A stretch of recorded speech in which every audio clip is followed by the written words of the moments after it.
그러니까 윤태봉 목사입니다. 반갑습니다.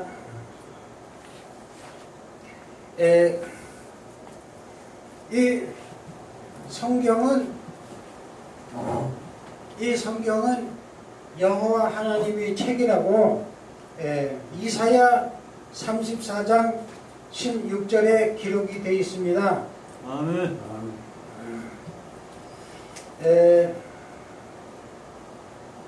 성경을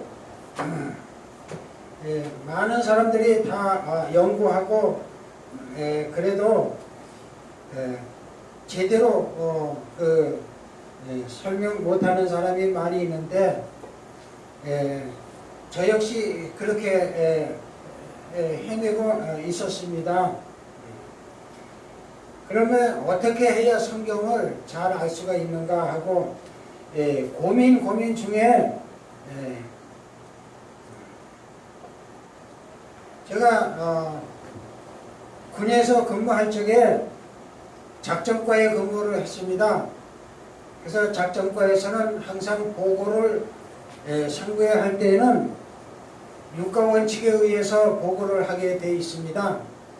그래서 언제 어디서 누가 무엇을 어떻게 왜 하는 그 보고의 작성이 생각이 나서 성경도 그렇게 하면은 좀 알기가 쉽겠구나 하는 생각이 들어서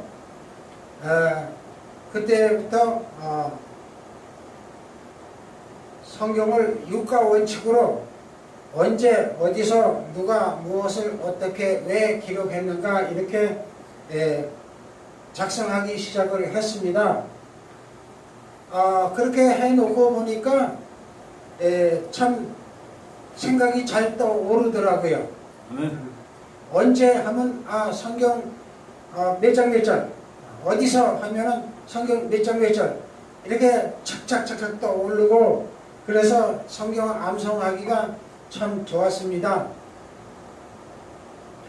그래서 성경 육가원칙에 의해서 작성한 것이 있습니다. 그래서 이 강의가 끝나면은 필요하신 분은 제가 하나씩 드리겠습니다. 언제 성경을 기록했느냐 하면은 제일 먼저 모세 때부터 기록을 했다고 출애굽기 17장 14절에 기록이 되어 있습니다. 하나님이 모세를 불러서 창세기 때부터 장차 이루어질 일에 대해서 알려주시고 기록을 해라 이렇게 했습니다. 아멘. 그리고 마지막으로 기록한 사람은 사도 요한인데 요한계시록 1장 19절에 있습니다. 내 본 것과 이제 있는 일과 장차 될 일을 기록해라 하고 기록을 하라고 보여줬습니다. 그래서 계시록 4장 1절에 하나님이 보여주시고 이후에 또 내가 보니 계시록 7장 1절에 또 보여주시고 이렇게 해서 성경을 6번이나 보여주어서 기록한 것이 요한계시록입니다. 그러면 어디서 기록을 했느냐? 모세는 시내 산에서 기록을 했다고 출애굽기 31장 18절에 기록이 되어 있고 사도 요한은 반모섬에서 기록했다고 요한계시록 1장 9절에 기록이 되어 있습니다. 그러면 누구가 기록을 했느냐? 선지자들 이름을 다 대려면 너무 많이 길어서 제일 먼저 기록한 것은 하나님의 시내산에서 두 돌판에다 친수로 십계명을 기록을 하신 것이 첫 번째고 두 번째로는 선지자들 모세로부터 이어 선지자들이 약 한 35명이 된다고 하는데 그분들이 하나님의 계시를 받아서 기록을 했고 또 제자들이 예수님 따라다니면서 3년 반 동안 보고 들은 것을 또 기록을 했고, 그 다음에는 성령의 감동을 받은 사람들이 기록을 했고, 또 바울처럼 계시를 받고 기록을 했다고 되어 있습니다. 그러면 이분들이 왜 기록을 했느냐 하면 로마서 15장 4절에 보면은 전에 성경의 모든 기록한 것은 후세에 교훈이 되고 또 소망을 가지게 하기 위해서 기록을 했다고 했습니다. 그래서 이 성경은 옛날 사람이 필요한 것이 아니라 오늘날 우리가 살아가는데 옛날 사람들이 하나님 말씀을 순종치 않고 실패한 것처럼 후세에는 그렇게 실패하지 말고 소망을 갖고 잘 신앙생활을 하라고 기록을 한 것이 바로 성경책입니다. 그래서 우리는 이 성경 말씀을 보고 어떻게 하나님을 믿어야 된다 하는 것과 앞으로 우리가 어떻게 해야 천국에 간다는 것이 상세하게 기록이 되어 있습니다. 그래서 오늘도 주일을 맞아서 이렇게 성경을 공부하게 되어 있습니다. 예배 드리고 찬송 드리고 공부하게 하고 있습니다. 그러면 이 많은 선지자들이 기록했고, 이 선지자들은 무엇을 기록을 했느냐? 전체적으로 말하면 구약과 신약을 기록을 했지요. 구약과 신약을 기록을 했는데, 구약은 장차 이루어질 것을 기록을 했고 신약은 장차 이루어지는 것을 기록을 했습니다. 그러니까 예언하고 성취를 하신다는 겁니다. 그래서 기독교는 예언과 성취가 이루어지는 기독교이지 다른 종교처럼 그냥 이루어지는 것도 없이 막연하게 믿는 그런 종교가 아닙니다. 그래서 우리는 시대마다 이루어지는 사건을 보고 지금 어디까지 성경이 이루어졌다 하는 것을 우리는 알고 살아가는 신앙인이 되는 것입니다. 그러나 성경을 보지 않고 그냥 덮어놓고 있는 사람들은 그저 일주일에 한 번씩 그냥 성경에 먼지 묻으면 툭툭 털고 겨워갔다가 집에 오면 성경 갖다 덮어놓고 또 먼지 털고 다음 주 가고 이렇게 하는 사람은 성경을 알 수도 없고 이 마지막 때가 다가오는 시대도 모르게 되어 있습니다.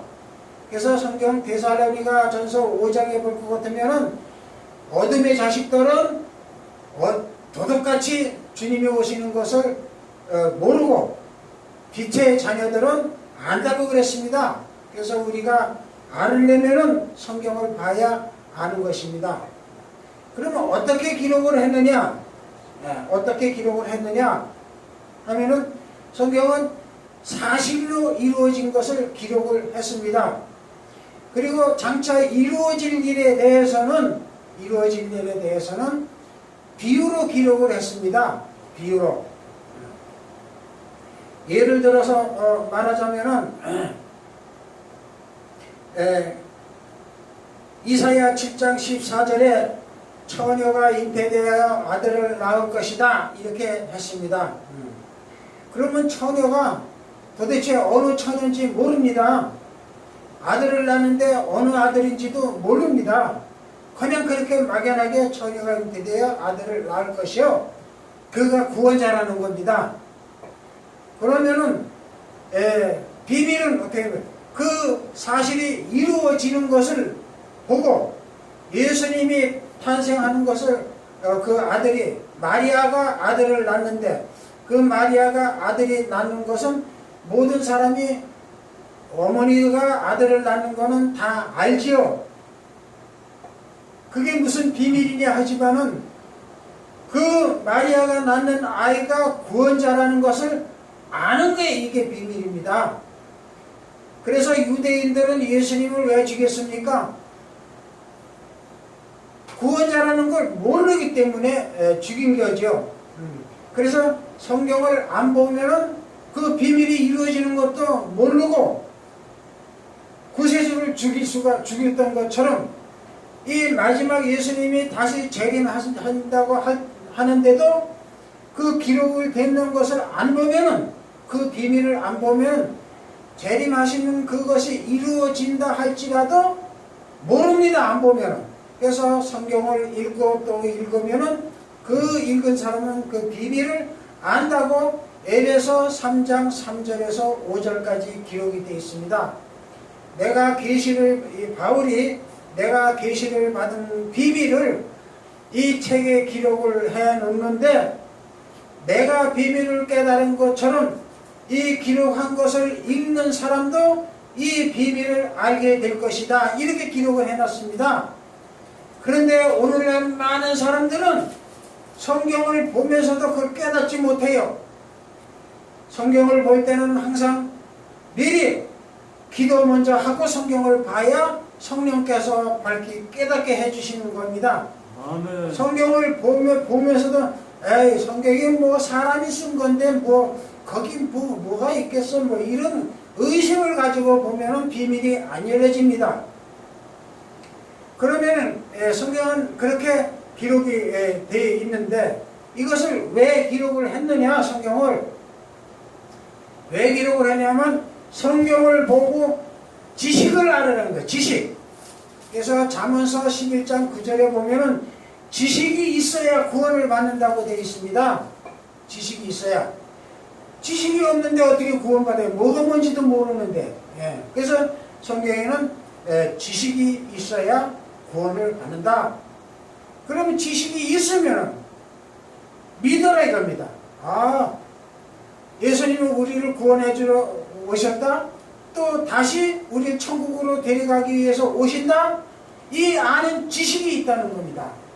그러면 그 지식이 있으면 믿어라 이겁니다. 믿어. 믿고 그 다음에 믿었으면 예수님이 어떻게 하라고 우리에게 지시해 준 것이 있습니다. 하라고, 행하라고. 나더러 주여 주여 하는 자마다 천국에 다 들어갈 것이 아니요, 하늘에 계신 내 아버지 뜻대로 행하는 자라야 천국에 간다고 예수님이 말씀했습니다. 아멘. 그럼 뭐를 행하라고 하냐? 예수님은 신랑 되신 예수께서 오신다고 했습니다. 천국 잔치하기 위해서. 그러면 우리는 신부입니다. 신부된 입장으로서 신부단장 예복과 등불과 기름을 준비하고 기다리라 그랬습니다. 그래서 우리는 이 예복과 등불과 기름을 준비하고 있는 것이 행하는 것입니다. 그러면은 그때 오셔가지고 준비한 사람은 구원받을 것이고 안 한 사람은 심판받습니다. 구원받은 사람은 천국 가고 구원받지 못하고 심판받은 사람은 그거야 당연히 지옥 가겠죠. 그래서 성경은 언제 어디서 누가 무엇을 어떻게 왜 기록했느냐 하는 것을 이렇게 하니까 성경 암송하기가 참 쉬웠습니다. 자, 필요한 사람은 하나씩 논하드리겠습니다.